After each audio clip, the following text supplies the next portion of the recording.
এই শুয়োরের বাচ্চা, তুই আমার পাশে কি করিস? আর আমার জামা কোথায়?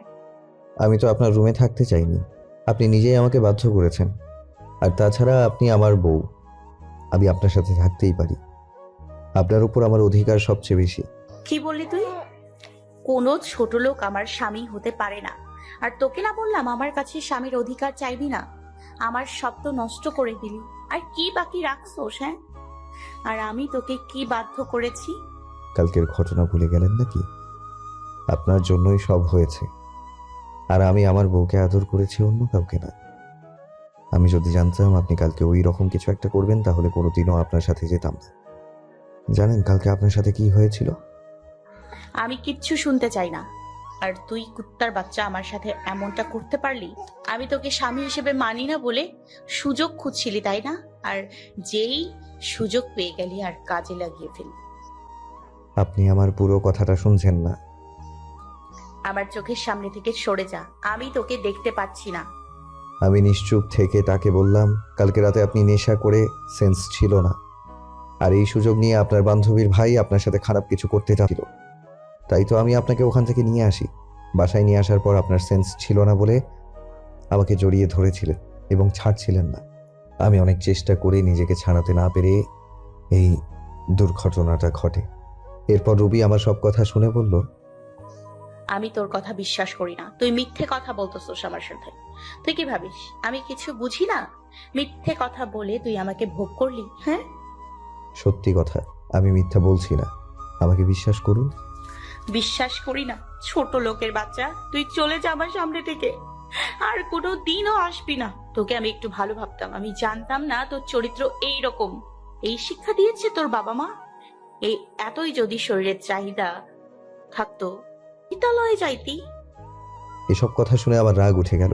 সে আমার চরিত্র নিয়ে কথা বলল। এতদিনে সবকিছু সহ্য করেছি শুধু ভালোবাসি বলে, কিন্তু আর না, এত কিছু আমি আর মেনে নেব না। রুবির জন্য আমার যতটুকু ভালোবাসা ছিল তা আজ ঘৃণায় পরিণত হলো। আমি নিজেকে শান্ত করে রুবিকে বললাম, অনেক অপমান সহ্য করেছি শুধু তোকে ভালোবাসি বলে, কিন্তু তুই আমাকে এত বড় কথা বলতে পারলি? কি চাস তুই? আমি চলে যাব তোর জীবন থেকে, তাই না?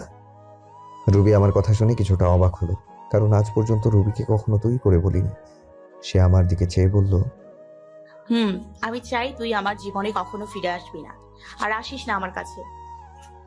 আচ্ছা ঠিক আছে, আমি আজই চলে যাব এই বাড়ি ছেড়ে, আর আসবো না কোনোদিন তোর সামনে।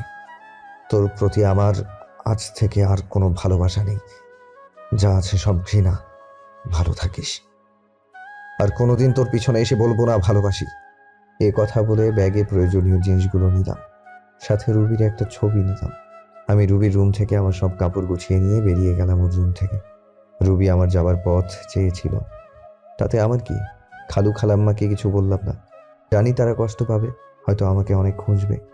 একটা দীর্ঘশ্বাস ফেললাম, পেছন ফিরে বাসাটাকে একবার ভালোভাবে দেখে নিলাম। কতগুলো বছর ছিলাম এই বাড়িতে। রুবির অবহেলায় আর আন্টি আঙ্কেলের ভালোবাসায় দিনগুলো কেটে যায়। এই বলে রাস্তায় আপন মনে হাঁটছি। ভাবতে পারিনি আমার জীবনে এমন একটা দিন আসবে, প্রিয় মানুষটির থেকে আলাদা হতে হবে। বিধাতা কেন আমাকে এমন পরীক্ষার সম্মুখীন করলেন? কেন এত অবহেলিত আমি রুবির কাছে? কেন বুঝে না ওকে সত্যি ভালোবাসি? তবে ওর থেকে দূরে গিয়েও যদি ও আমার ভালোবাসা বুঝতে পারে, তাহলে তাই করব। চলে যাব অনেক দূরে, আর আসবো না ওর কাছে। আর কাউকে ছোট লোক বলতে হবে না, আর কাউকে গালাগালি করতে হবে না। আর কালকের কথাগুলো ভাবতে লাগলাম, কি থেকে কি হয়ে গেল? সামান্য ভুলের জন্য এত বড় শাস্তি পেতে হচ্ছে। কালকে রাতে যদি নিজেকে একটু কন্ট্রোল করতে পারতাম, তাহলে আর এমন একটা সময় দেখতে হতো না। বুক ফেটে কান্না আসতে লাগলো। ভাবতে কেমন জানি লাগে, জীবনে পথ চলতে হবে একা। পাওয়া হলো না রুবির ভালোবাসা। বুক ফেটে কান্না আসতে লাগলো। ভাবতেই কেমন জানি লাগে, জীবনে পথ চলতে হবে একা। পাওয়া হলো না রুবির ভালোবাসা। আমি তো শুধু একটু ভালোবাসাই চেয়েছিলাম ওর থেকে, তার বদলে কি পেলাম? শুধু অবহেলা। কোথায় যাব, আমি কি করব, কিছুই মাথায় আসছে না। ভাবলাম এই শহরে আর থাকবো না, চলে যাব এই শহর ছেড়ে। যেই শহরে শুধু অবহেলা পেয়েছি সেখানে আর থাকবো না, আর ফিরে আসবো না এই শহরে, আর আসবো না রুবির কাছে, আপন জনের কাছে। এই কথা ভেবে চলে গেলাম রেল স্টেশনে। সেখান থেকে টিকিট কাটলাম সিলেটের। কিছু সময় পর ট্রেন ছেড়ে দিল। আমিও গিয়ে বসে পড়লাম ট্রেনে। ট্রেন চলছে আপন গতিতে, আর আমি ভাবছি আজ যদি আমার বাবা মা বেঁচে থাকতো তাহলে আর এই দিন দেখতে হতো না। মা বাবাকে খুব মিস করছি। কোথায় চলে গেলে তোমরা আমাকে একা করে? কেন নিয়ে গেলে না আমাকে? ছেড়ে গেলে এই নিষ্ঠুর পৃথিবীতে, যেখানে শুধু অবহেলায় পড়ছি আমি ধীরে ধীরে। আপনাদের তো পরিচয় দেয়া হয়নি। আমি হলাম আলিফ, বাবা মায়ের একমাত্র সন্তান। আমি যখন ক্লাস 10-এ পড়ি তখন আমার মা বাবা রোড অ্যাক্সিডেন্টে মারা যায়। ভাগ্যক্রমে আমি বেঁচে যাই। তারপর থেকে খালা খালুর বাড়িতে বড় হই, আর রুবি হচ্ছে তাদের একমাত্র মেয়ে। আমি অনার্স 3য় বর্ষে পড়ি, রুবিও। গল্পের সাথে সবকিছু জানতে পারবেন। আপনাদের সাথে কথা বলতে বলতে চলে আসলাম নিজ গন্তব্য সিলেট শহরে। ট্রেন থেকে নেমে পড়লাম। সাইনবোর্ডে তাকিয়ে দেখি এই জায়গার নাম চাঁদপুর। আমি কিছুক্ষণ স্টেশনে এক চেয়ারে বসে বসে খালা খালুর কথা ভাবছি। তারা আমাকে বাড়ি না দেখতে পেয়ে পাগলের মতো খুঁজছে হয়তো। আর রুবি হয়তো অনেক খুশি হয়েছে আমি তার জীবন থেকে চলে এসেছি বলে। আর কোনো ছোট্ট লোক তার পিছে ঘুরবে না। এসব কথা মনে পড়ছে আর দু চোখ বেয়ে শুধু পানি পড়ছে। তবে আমিও ভেবে নিয়েছি কোনোদিন নিজের শহরে যাব না, আর রুবিকে আমার এই চেহারা দেখাবো না। এখন একটা থাকার জায়গা করতে হবে, তারপর কলেজে ভর্তি হতে হবে। কিন্তু কে সাহায্য করবে আমাকে? আমি তো কাউকে চিনি না এখানে। এবার স্টেশন থেকে বেরিয়ে শহরের দিকে যাচ্ছি। এভাবে হাঁটতে হাঁটতে কখন যে রাত হয়ে যায় মনে নেই। আমি রাস্তার ল্যাম্প পোস্টের নিচে দাঁড়িয়ে আছি, আর তখনই দূরে দেখলাম একটা লোক গাড়ি থেকে নেমে দোকানে কিছু জিনিস নিয়ে গাড়ির কাছে যাচ্ছিল। আর তখনই লোকটা বুকে হাত দিয়ে রাস্তার মাঝে পড়ে গেল। আমি যেতে চাচ্ছিলাম, তারপর একটু ভেবে গেলাম লোকটির কাছে। লোকটিকে দেখে মনে হলো অজ্ঞান হয়ে গেছে। আমি তাকে ওনার গাড়িতে ওঠালাম। পাশের মানুষকে প্রশ্ন করে জানতে পারলাম পাশে একটা হাসপাতাল আছে, তাকে ওই হাসপাতালে নিয়ে গেলাম। ডাক্তার নার্স এসে তাকে নিয়ে গেল। আমি ভাবলাম চলে যাব, তারপর ভাবলাম লোকটাকে একটু দেখিয়ে যা কি অবস্থা। কিছু সময় পর ডাক্তার বেরিয়ে আসলো। চিন্তার কোনো কারণ নেই, রোগী এখন সুস্থ আছে। কি হয়েছিল ওনার? উনি হার্টের রোগী, হার্টের সমস্যার কারণে এমন হয়েছে। বলে ডাক্তার চলে গেল। এখন 3টা বাজে। আমারও যাওয়ার কোনো জায়গা নেই, তাই হাসপাতালে থেকে গেলাম। সকালে ওনার সাথে দেখা হলে চলে যাব সকালে। আপনি এখন কেমন আছেন? এখন একটু ভালো আছি বাবা। তুমি আমার জীবন বাঁচিয়েছো। তোমাকে কি বলেছে ধন্যবাদ দেব? আঙ্কেল, ধন্যবাদ জানানোর দরকার নেই। আচ্ছা, আমি আসি। তোমাকে দেখে মনে হয় এই শহরে না। বাসা কোথায় তোমার? আমি ঢাকা থেকে এসেছি এখানে কালকেই, কাজের খোঁজে। আঙ্কেল কিছু একটা ভেবে আমাকে বললেন। কোন ক্লাস পর্যন্ত পড়াশোনা করছো? আমি এখন অনার্স 3rd ইয়ারে পড়ি। আচ্ছা, তোমাকে আমার অফিসে কাজ দিব, করবে? আমি ওর জীবন বাঁচিয়েছি বলে হয়তো করুণা করছে। তা বাদে এখানে থাকতে গেলেও চাকরির দরকার, তা ভেবে হ্যাঁ করে দিলাম। আচ্ছা চলো, আজ থেকে তুমি আমার বাড়িতে থাকবে। না আঙ্কেল, তা হয় না। আমি আপনার জীবন বাঁচিয়েছি বলে একটা চাকরি দিলেন, তা অনেক। আমি ঠিক একটা ভাড়া বাড়ি ম্যানেজ করে নেব। তোমাকে বাড়ি দেখতে হবে না, আমার বাড়িতেই ভাড়া থাকবো। এবার খুশি? আচ্ছা, এই বলে বিকেলে হাসপাতাল থেকে সোজা আঙ্কেলের বাসায় রওনা দিলাম। গাড়িতে বসে ভাবলাম, যাক বাবা, বাঁচা গেল। ভাগ্যের কি পরিহাস! চিনি না জানি না একটা লোক আমাকে নিয়ে যাচ্ছে তার বাসায়। অবশেষে একটা থাকার জায়গা তো পেলাম। এসব ভাবতে ভাবতে চলে আসলাম আঙ্কেলের বাসায়। বাসাটা অনেক বড়, দেখে বোঝা যাচ্ছে আঙ্কেল বড় লোক, কিন্তু আমাদের মতো না। বাসার ভেতর ঢুকে আঙ্কেল সবাইকে ডাক দিল। সবাই আঙ্কেলকে দেখছে ঠিক আছে কিনা। আঙ্কেল সকালে ফোন করে সবাইকে বলে দিয়েছিল। আন্টি আমার কাছে এসে বলল, বাবা, তোমাকে অসংখ্য ধন্যবাদ। ধন্যবাদ দেওয়ার দরকার নেই। তা বাদে আঙ্কেল আমার জন্য আজ যা করলো তা এর কাছে কিছুই নয়। আচ্ছা বাবা, ওই ওপরতলার রুমটা তোমার আজ থেকে, তুমি ওইখানেই থাকবে। যাও, ফ্রেশ হয়ে আসো, সবাই একসাথে খাবার খাবো। যাওয়ার পথে আঙ্কেলের মেয়ের সাথে দেখা হলো। ধন্যবাদ আমার বাবার জীবন বাঁচানোর জন্য। আরে ধন্যবাদ জানানোর প্রয়োজন নেই। আপনার নামটা কি জানতে পারি? আমি আরিফ। আপনার নাম কি? আমার নাম রিমি, আমি অনার্স 2য় বর্ষে পড়ি। আমি অনার্স 3য় বর্ষে পড়ি। আপনার বাসায় কে কে আছে? আমি এতিম, আমার কেউ নেই। এবার মেয়েটির দিকে তাকিয়ে দেখি মেয়েটি আমার দিকে এক দৃষ্টিতে তাকিয়ে আছে। হয়তো আমার উপর মায়া হচ্ছে। তারপর উপরে গেলাম, ব্যাগটা বেডের উপর রেখে ফ্রেশ হতে গেলাম।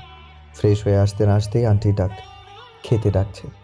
নিচে গিয়ে খাবার টেবিলে বসলাম, সবাই একসাথে খাচ্ছি। তখন আঙ্কেল বলল, তোমারও তো এখনো পড়ালেখা শেষ হয় নাই, তা পড়াশোনা ছেড়ে দিবে নাকি? না আঙ্কেল, চাকরির পাশে পড়াশোনাটাও কন্টিনিউ করব। আচ্ছা রিমিমা, তুই আরিফকে নিয়ে যাস, তোর কলেজে ওখানে ভর্তি করে দিবি। আচ্ছা বাবা। তারপর রাতের খাবার খেয়ে রিমি আমার সাথে রুমে গেল। দুজনে মিলে রুমটা গুছালাম। আসলেই রিমি মেয়েটা অনেক সুন্দর আর অনেক ভালো। তবে রিমি আমার দিকে একটু পরপর আর চোখে তাকাচ্ছে আর মিট মিট করে হাসছে। সকালে উঠে ফ্রেশ হয়ে হালকা নাস্তা করে রিমির সাথে তাদের কলেজে গেলাম। ভর্তির কাজ সব শেষ হলে 3টা ক্লাস করে বাইরে এসে দেখি রিমি আমার জন্য বাইরে দাঁড়িয়ে আছে। কেমন হলো আজকে ক্লাসগুলো? অনেক ভালো, আর কলেজটাও অনেক সুন্দর। খুব ভালো লাগছে আমার। তারপর বাসায় চলে আসলাম। দুপুরের খাবার খেয়ে দিলাম একটা ঘুম থেকে উঠলাম বিকেলে। তারপর রিমি আসলো আমার ঘরে। আরে রিমি, এখানে কেন? কেন আসতে পারি না বুঝি? আরে তোমার বাসা, তোমার ঘর, তুমি আসবে না তো কে আসবে? বলছিলাম কোনো দরকার ছিল নাকি, তাই বললাম। না, সেরকম কিছু না, ভাবলাম তোমাকে নিয়ে একটু ঘুরতে যাব। আমি ভাবলাম এখানকার তো কিছুই চিনি না, তা ঘুরতে গেলে অনেক কিছুই চেনা হবে, তাই হ্যাঁ বলে দিলাম। তারপর দুজন মিলে বের হলাম ঘুরতে। রিমি নীল একটা শাড়ি পরেছে, দেখতে খুব সুন্দর লাগছে। মেয়েটার মনও ভালো। তারপর আমরা দুজন মিলে অনেক জায়গায় ঘুরলাম, কিছু খেয়ে বাসায় চলে আসলাম সন্ধ্যার দিকে। বাসায় এসে শুয়ে পড়লাম। মনে পড়লো ফোনের কথা। সেই দিন বন্ধ করে রেখেছিলাম, ওভাবেই বন্ধ হয়ে আছে। ফোনটা হাতে নিয়ে ফোন থেকে সিম বের করলাম, সিমটা ভেঙে ফেললাম। তারপর আন্টি খেতে ডাকলো, খেতে গেলাম। নিচে সবাই একসাথে ডিনার করলাম। তারপর আমি চলে গেলাম আমার রুমে। আজকে তাড়াতাড়ি ঘুমাতে হবে, কালকে কলেজে যাব না। কালকে আঙ্কেলের সাথে তার অফিসে যাব কাজ বুঝে নিতে। এই ভেবে ঘুমাতে যাচ্ছি, তাও ঘুম আসছে না। মনে পড়ে যাচ্ছে রুবির কথা। সে আমাকে যতই অবহেলা অপমান করুক না কেন, হাজার হলেও সে আমার ভালোবাসার মানুষ। মানুষ প্রথম ভালোবাসার মানুষকে কখনো ভুলতে পারে না। আমার বেলায়ও তার বিকল্প হয়নি। এই কথাগুলো ভাবছি আর চোখ দিয়ে পানি গড়িয়ে পড়ছে। এভাবে থাকতে থাকতে হারিয়ে গেলাম ঘুমের দেশে। চোখ খুলে দেখি 6টা বেজে গেছে। আমি উঠে ফ্রেশ হলাম, হয়ে রিমিদের ওখানে গেলাম। আসলে রিমিরা নিচে থাকে আর আমি দোতলায় থাকি। নিচে যেতে আন্টির সাথে দেখা, বসতে বলল। বসে থাকতে থাকতে এক সময় আঙ্কেলও চলে আসলো। সবাই একসাথে বসে সকালের নাস্তা সেরে ফেললাম। তারিফ, তুমি আজ থেকে অফিসে জয়েন করতে চাও? হ্যাঁ আঙ্কেল, আজ থেকেই যাব, আর অফিসের পাশে পড়াশোনাটাও চালিয়ে যাব। এই বলে আঙ্কেল আর আমি বেরিয়ে পড়লাম বাসা থেকে অফিসের উদ্দেশ্যে। অফিসে গিয়ে আঙ্কেল সবাইকে ডাক দিলেন। সবাই আঙ্কেলের পাশে আসলেন। আঙ্কেল আমাকে দেখিয়ে দিয়ে বললেন, এর নাম আরিফ, এ এখন থেকে এখানে কাজ করবে, আজ থেকে জয়েন করলো। তারপর সবার সাথে আমি কুশল বিনিময় করলাম। এরপর আঙ্কেল ম্যানেজারকে বললেন আমাকে কাজ বুঝিয়ে দিতে। ম্যানেজার সাহেব আমাকে একটা কেবিনে নিয়ে গেলেন এবং অফিসের কাজগুলো বুঝিয়ে দিয়ে চলে গেলেন। এই কাজ করতে করতে দুপুর হয়ে গেল। পিয়ন এসে বলে গেলেন আঙ্কেল নাকি ডাকছে। তাই আমি আঙ্কেলের কাছে গেলাম। স্যার, আমাকে ডেকেছেন? আঙ্কেল রাগী গলায় বলল, তুমি আমাকে আঙ্কেল ডাকছো যে? এটা তো অফিস, এখানে আপনি আমার বস, তাই আঙ্কেল ডাকলে কেমন দেখায় না? আচ্ছা, তোমার যা ভালো মনে করো। তোমাকে ডাকছিলাম, আজ আর কাজ করতে হবে না, চলো বাসায় যাব, কাল থেকে এসো। আচ্ছা চলেন। এই বলে আমি আর আঙ্কেল বেরিয়ে পড়লাম অফিস থেকে বাসার উদ্দেশ্যে। অফিস থেকে বাসার উদ্দেশ্যে। বাসায় আসলাম, রুমে গিয়ে ফ্রেশ হয়ে নিচে আসলাম। তখনই দেখলাম রিমি আসছে কলেজ থেকে। রিমি গেল ফ্রেশ হতে, ফ্রেশ হয়ে আসলে সবাই একসাথে খাবো। তারপর আঙ্কেল, রিমি সবাই আসলো খাবার খেয়ে। আমি আমার রুমে গিয়ে ঘুমিয়ে পড়লাম। বিকেলে উঠে বাহিরে গেলাম নতুন সিম কিনতে হবে। আগের সিম নষ্ট করে ফেলেছি যাতে কেউ যোগাযোগ করতে না পারে। তারপর একটু ঘোরাঘুরি করে বাসায় এসে রিমিদের ওখানে গিয়ে রাতের খাবার খেয়ে চলে গেলাম রুমে। কাল আবার অফিসে যেতে হবে। এভাবেই কেটে গেল অনেক দিন। তাও আমার মন থেকে রুবিকে মুছে ফেলতে পারলাম না। যখনই তার কথা মনে হয় অনেক কষ্ট হয়। কি করব, ভালোবাসি যে তাকে। এখন আর রিমিদের ওখানে প্রয়োজন ছাড়া যাই না। এখন আমি নিজেই রান্না করে খাই। আর কতকাল মানুষের বাসায় খাবো? আমার জন্য যা করেছে সেটাই অনেক। রিমিদের বাসায় যাই না দেখে রিমি প্রতিদিনই কিছু না কিছু নিয়ে আসে আমার জন্য। বারণ করা সত্ত্বেও নিয়ে আসে। তবে রিমির ব্যবহার দেখে আমি খুব অবাক হই। মেয়েটা এত ভালো, আর মাঝে মাঝে রিমির আচরণ দেখে মনে হয় রিমি আমাকে খুব ভালোবাসে। আমার কখন কি লাগবে সব সময় চোখে চোখে রাখবে, কেয়ার করবে, মিষ্টি শাসন করবে। রিমির মিষ্টি শাসন আর কেয়ারগুলো খুব ভালো লাগে। কিন্তু আমি যে তাকে ভালোবাসতে পারবো না। আমার মন যে অনেক আগেই একজনকে দিয়ে ফেলেছে। দূরে আছি তো কি হয়েছে, দূর থেকেও মানুষকে ভালোবাসা যায়। একদিন আমি কলেজে এক মেয়ে বান্ধবীর সাথে কথা বলছি আর সামনে গেটের দিকে যাচ্ছি। মেয়েটা আমায় খুব কাছের মনে করে, সে আমার হাত ধরে হাঁটছে। আর তখনই সামনে দেখি রিমি, কিন্তু তার চোখ দিয়ে অনবরত পানি বের হচ্ছে। আমি আমার বন্ধুর কাছ থেকে বিদায় নিয়ে যেই রিমির কাছে যাব তখনই রিমি আমাকে অনেক জোরে একটা থাপ্পড় মারল। থাপ্পড় মেরে রিমি চলে গেল বাসায়, আর আমি মাথা নিচু করে দাঁড়িয়ে আছি। চোখ দিয়ে 2 ফোঁটা নোনা জল বেরিয়ে আসলো, আবার পুরনো কথা মনে করে দিল। আচ্ছা, আবার রুবি ঠিক একইভাবে আমাকে চড় মেরেছিল, খুব কষ্ট পেয়েছিলাম তখন। রিমি আমাকে থাপ্পড় মারলো, তখন 1000 গুণ কষ্ট পেয়েছিলাম। কলেজের পর আমি আর রিমিদের বাড়ি যাইনি, একটা চায়ের দোকানে বসেছিলাম। বসে থাকতে থাকতে সন্ধ্যা হয়ে আসছে। রিমি আমাকে থাপ্পড় মেরেছে, এই জন্য আমি কষ্ট পাইনি। রিমি আমাকে থাপ্পড় মেরে আমার পুরনো কথা মনে করে দিয়েছে, তাই খুব কষ্ট হচ্ছে। তাই বসে আছি আর সিগারেট খাচ্ছি। হঠাৎ করে ফোনটা বেজে উঠলো, হাতে নিয়ে দেখি রিমি ফোন করছে, বাসায় যেতে বলছে। তাই আর বসে থাকলাম না, বাসার দিকে রওনা হলাম। কিছুক্ষণ হাঁটার পর বাড়ি চলে আসলাম। দরজার কাছে এসে দেখি দরজা আগে থেকে খোলা। আরে চাবি তো আমার কাছে, দরজা কে খুললো? ভেতরে গিয়ে দেখি রিমি। তাহলে রিমি খুলেছে। আসলে বাড়িওয়ালার কাছে আরেক সেট চাবি ছিল। রুমে ঢুকতেই রিমি বলে উঠলো, কোথায় ছিলে তুমি? জানো আমি কত কান্না করেছি তোমার জন্য, কত চিন্তায় ছিলাম আমি। এবার রিমি দৌড়ে এসে আমাকে জড়িয়ে ধরে জোরে জোরে কান্না করে দিল। আমি তো বেশ অবাক হলাম। রিমি, তুমি কি করছো? ছাড়ো আমায়। না, ছাড়বো না। তুমি কিছু বোঝো না, আমি তোমাকে কতটা ভালোবাসি। তোমার সাথে অন্য কাউকে দেখতে পারি না আমি। আমি তোমায় অনেক অনেক ভালোবাসি। রিমি, তোমার মাথা ঠিক আছে? কি বলছো এসব? পাগল হয়ে গেলে নাকি? হ্যাঁ, আমি পাগল হয়ে গেছি, তোমার প্রেমে পাগল হয়েছি আমি। আমি বাঁচবো না তোমাকে ছাড়া। আমি তোমাকে ভালোবাসি না। আর সবচেয়ে বড় কথা, আঙ্কেল আমাকে অনেক বিশ্বাস করে এখানে নিয়ে এসেছে। আমি তার বিশ্বাস কখনো নষ্ট করব না। বাবার কথা বলছো? বাবাকে আমি বুঝিয়ে বলবো। তুমি যাই করো, আমি তোমাকে ভালোবাসতে পারবো না। তুমি যদি বেশি বাড়াবাড়ি করো তাহলে আমি এই বাড়ি ছেড়ে চলে যাব। না না, তোমাকে বাড়ি ছেড়ে যেতে হবে না, চলে যাচ্ছি আমি। এই কথা বলে রিমি কাঁদতে কাঁদতে চলে গেল। যা ভয় পেয়েছিলাম তাই হলো। যাকে ভালোবাসি সে আমাকে ভালোবাসে না, আর যাকে ভালোবাসি না সে আমাকে ভালোবাসে। এরপর থেকে রিমির সাথে আর দেখা হয়নি, তাদের ওখানেও যাইনি। কি বলবো রিমিকে, যে তাকে ভালোবাসতে পারবো না? আমি বিবাহিত। এভাবে কয়েকদিন চলে গেল। একদিন আঙ্কেল তাদের বাসায় যেতে বললেন, আমিও গেলাম। আরিফ, তুমি আমার মেয়েকে বাঁচাও। কি হয়েছে রিমির? কয়েকদিন ধরে ঘর থেকে আর বের হয় না, খাওয়া দাওয়া কিছু করে না, শুধু বলে আরিফকে এনে দাও। বাবা, তুমি আমার মেয়েকে বিয়ে করো। না আঙ্কেল, এটা হয় না। আমি রিমিকে বিয়ে করতে পারবো না। আপনি আমার যে উপকারটা করেছেন তা আমি জীবন দিয়ে হলেও শোধ করতে পারবো না, কিন্তু আমি জেনে শুনে আমার জীবনের সাথে আরো একটা জীবন নষ্ট করতে পারবো না। কেন বাবা, কি হয়েছে? আমাকে একটু খুলে বলো। আমি বললাম রিমিকেও ডাক দিতে। তারপর আঙ্কেল, আন্টি, রিমি সবাইকে উদ্দেশ্য করে বললাম, আমি বিবাহিত। আমার এই কথা শোনার জন্য মনে হয় কেউ প্রস্তুত ছিল না। সবাই একসাথে বলে উঠল, কি? তুমি যে বললে তোমার কেউ নেই, তুমি এতিম তাহলে? আসলে আমি এতিম হলেও আমার খালা খালুর বাড়িতে বড় হয়েছি এবং আমার বউও আছে। তাহলে তুমি এখানে কেন, পরিবার ছেড়ে? সে এক দুঃখের কাহিনী, শুনুন তাহলে। সবাইকে বলতে লাগলাম, আমি আরিফ সবেমাত্র এসএসসি পাশ করেছি, 4.97 পয়েন্ট পেয়েছি। আজ আমি অনেক খুশি। বাসায় থেকে বেরিয়ে রেস্টুরেন্টের উদ্দেশ্যে রওনা দিলাম, কারণ মিষ্টি তো নিতেই হবে। মিষ্টি নিয়ে বাসায় এসে সবাইকে খাওয়ালাম। তারপর খাওয়া দাওয়া শুরু করে শুয়ে আছি, এমন সময় আমার ফোন চিল্লাচিল্লি করছে, মানে কেউ বা ফোন দিয়েছে। স্ক্রিনে তাকিয়ে দেখি মামুন ফোন দিয়েছে।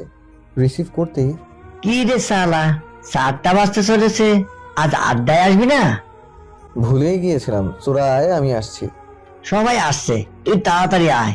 আচ্ছা, 5 মিনিট অপেক্ষা কর। ওকে। তারপর ফোন কেটে দিয়ে আড্ডার দিকে রওনা দিলাম। আসলে মামুন, রহিম, মোকসেদ, নাজমুল আমাদের প্রাইমারি থেকেই পরিচয়, আমরা ফ্রেন্ড। আড্ডায় এসে আমরা সবাই কথা বলতে লাগলাম। হঠাৎ রহিম বলতে লাগলো, সবাই শোন, আমাদের গার্লফ্রেন্ড আছে, কিন্তু আরিফ দোস্তের নাই। বেচারা সারা জীবন মনে হয় এরকমই থাকবে হিজড়া হয়ে। হয় মনে হয়। শালারা দেখ আমি কি করি, তোদের গার্লফ্রেন্ডদের ফোন দিয়ে কি বলি। দোস্ত না রে, এবারের মতো মাফ করে দে, আর হবে না। ওকে, মনে থাকে যেন। সে সময় আম্মুর ফোন আসলো। আমি ফোন বের করে বললাম, হ্যাঁ আম্মু বলো। তুই কোথায় আছিস? এই তো বন্ধুদের সাথে আড্ডা দিচ্ছি।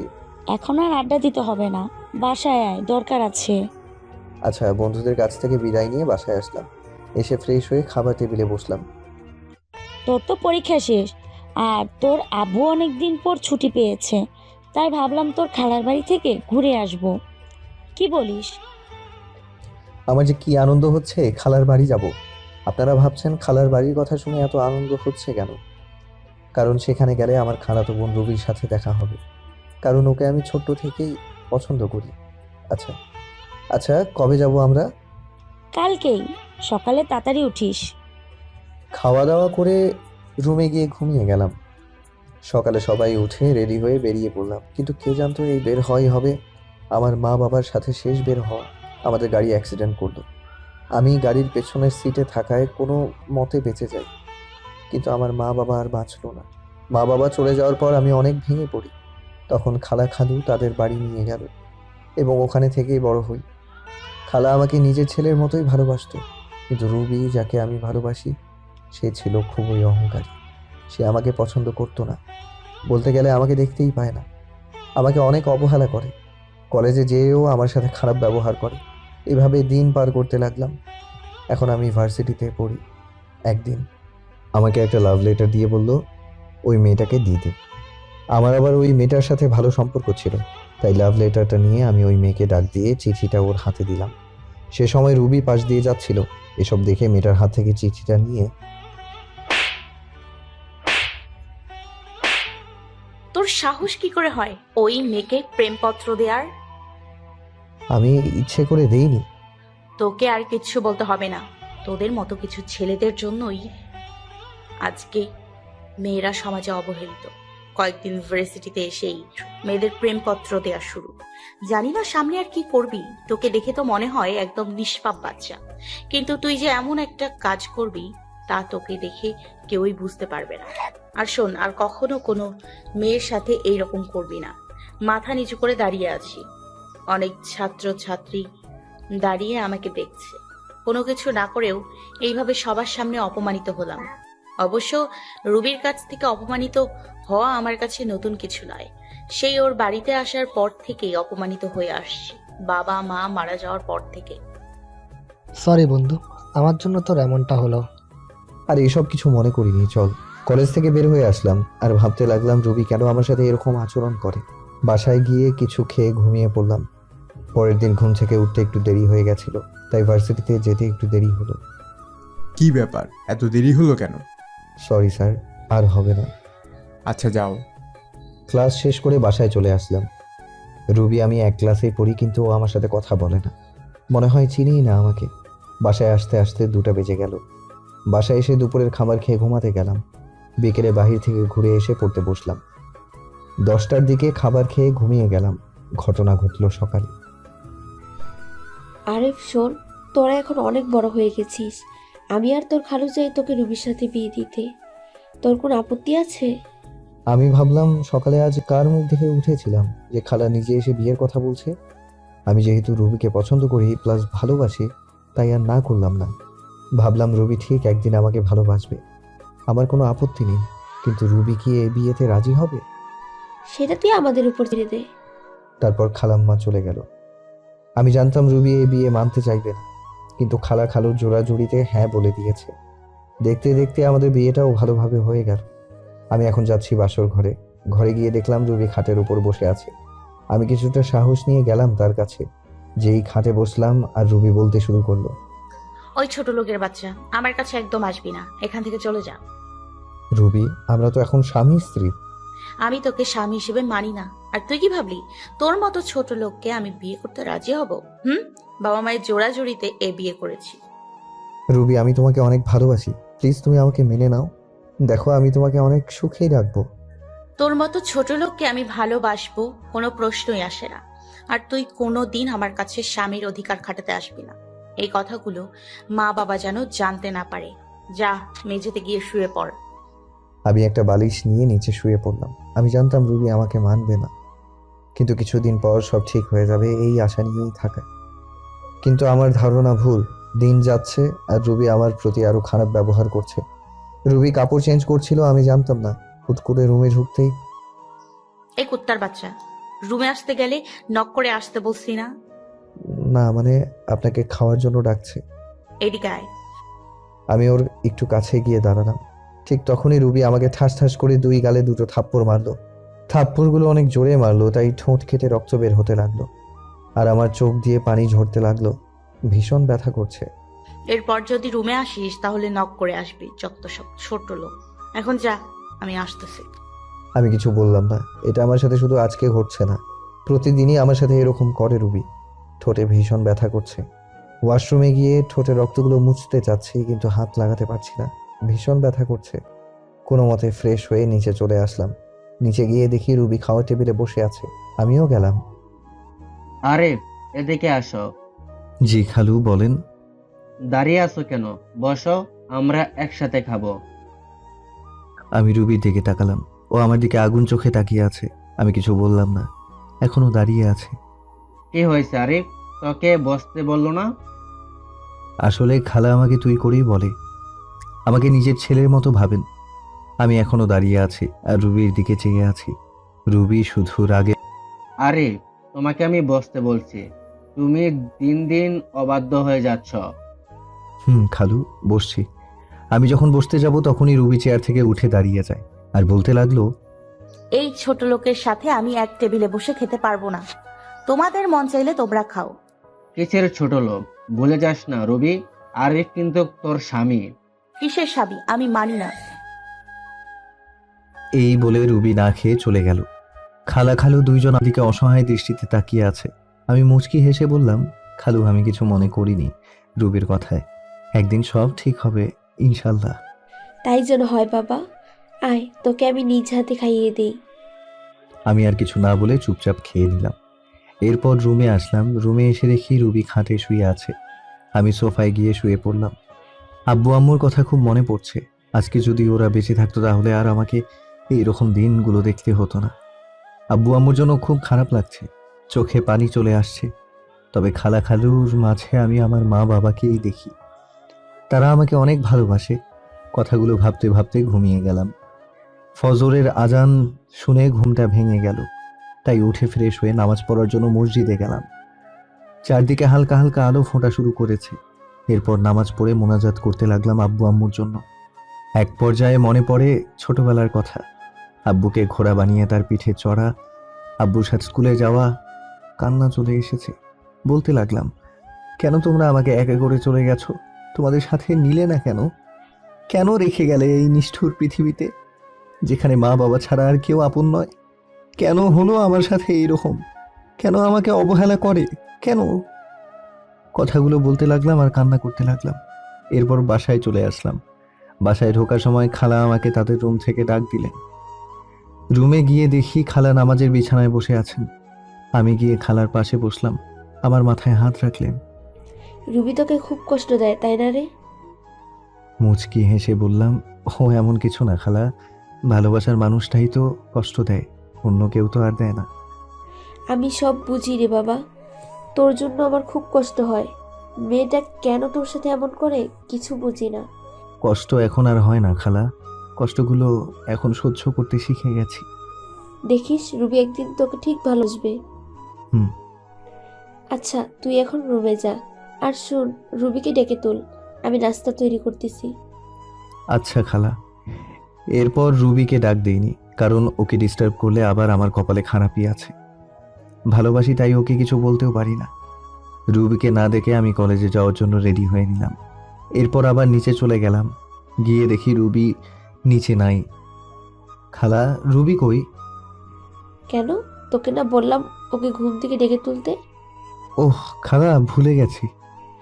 আচ্ছা গিয়ে নিয়ে আয়। এরপর আমি রুবিকে ডাকতে চলে গেলাম। এরপর ডাক দিলাম কিন্তু কোনো উত্তর দিল না। আবার ডাক দিলাম, এরপর ওপার থেকে রুবি বলল, কি হয়েছে? সকালবেলা এত চিল্লাচিল্লি করস কেন? আপনাকে আন্টি ডাকছে, তাড়াতাড়ি নিচে আসতে, কলেজে যেতে হবে, পরে কিন্তু দেরি হয়ে যাবে।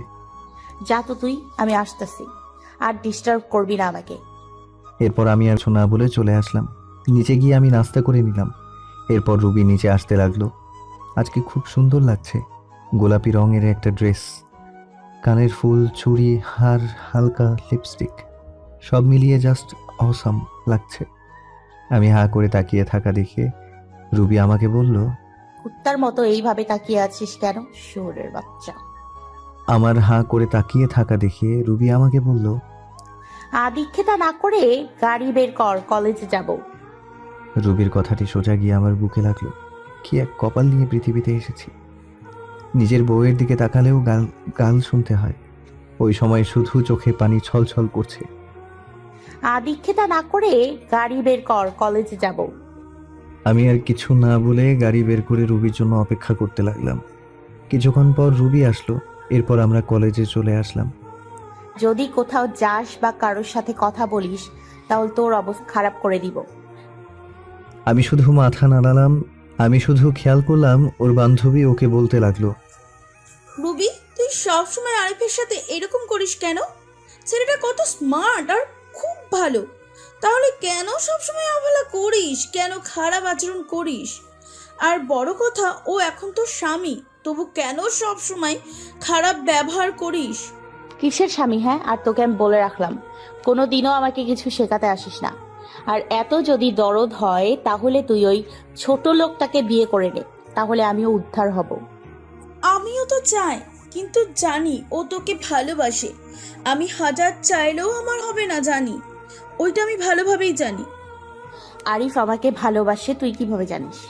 তোকে যদি ভালো না বাসতো তাহলে তোর এত অবহেলা সহ্য করতো না, তোর এত খারাপ আচরণ মুখ বুঝে সহ্য করতো না। আফসোস, আরিফের মতন কেউই আমার জীবনে এলো না। ভালোবাসা না ছাই, ছোট লোকের আবার ভালোবাসা। এই বলে ওরা ক্লাসে চলে আসতে লাগলো। তাই আমি তাড়াতাড়ি করে ক্লাসে চলে আসলাম। রুবির কথাগুলোতে খুব কষ্ট পেলাম। এরপর ক্লাসগুলো শেষ করে চলে আসলাম বাড়িতে। এইভাবেই দিন কাটতে থাকে। আর রুবির অবহেলা প্রতিনিয়ত সহ্য করতে হচ্ছে। ভালোবাসার মানুষটির অবহেলা কতটা কষ্টের তা যদি রুবি জানতো তাহলে আমাকে এইভাবে অবহেলা করতো না। বসে আছি নিজের রুমে, তখন রুবি আসলো আমার রুমে। আজ সন্ধ্যায় আমার এক বান্ধবীর জন্মদিনের পার্টি আছে, আমার সাথে তুইও যাইবি, তাই তাড়াতাড়ি রেডি হয়ে নিস। যদি দেরি করিস তাহলে তোর কপালে খারাপই আছে। আমি শুধু মাথা নেড়ে হ্যাঁ সূচক উত্তর দিলাম। এরপর সন্ধ্যায় রেডি হয়ে গাড়ি নিয়ে বাইরে অপেক্ষা করতে লাগলাম। আজকেও খুব সুন্দর লাগছে, কিন্তু এই সৌন্দর্য আর দেখা হলো না। তার থেকে মুখ ফিরিয়ে নিলাম। জানি আমাকে এইভাবে তাকিয়ে থাকতে দেখলে আবার গালি দিবে। কি হয়েছে, গাড়ি চালাচ্ছ না কেন? এই তো চালাইতেছি। আমাদেরকে কোথায় যেতে হবে? আমাদেরকে কোথায় যেতে হবে? চলতে থাক, আমি বলতেছি কোথায় যেতে হবে। এরপর রুবির কথা মতো গাড়ি নিয়ে চলে আসলাম রুবির বান্ধবীর বাসায়। ভেতরে গিয়ে এক জায়গায় বসে থাকবি, ওখানকার কেউ জানে না তুই আমার স্বামী, আর জানতেও যাতে না পারে, বুঝতে পারলি? আমি মাথা নাড়লাম। ভেতরে চলে গেলাম। গিয়ে রুবি ওর বান্ধবীদের সাথে কথা বলছে। আমি একটা সিটে বসে ওকে দেখছি। এক পর্যায়ে জন্মদিনের কেক কাটা হলো। জন্মদিনের পার্টি বলে কথা, সেখানে দেখলাম রুবির বান্ধবী সবাই মিলে ড্রিঙ্কস করছে। কিন্তু এ কি, রুবি তো এসব খায় না। আমি দেখলাম রুবিও ড্রিঙ্কস করছে। যাকগে, যা করার করুক, আমার কি।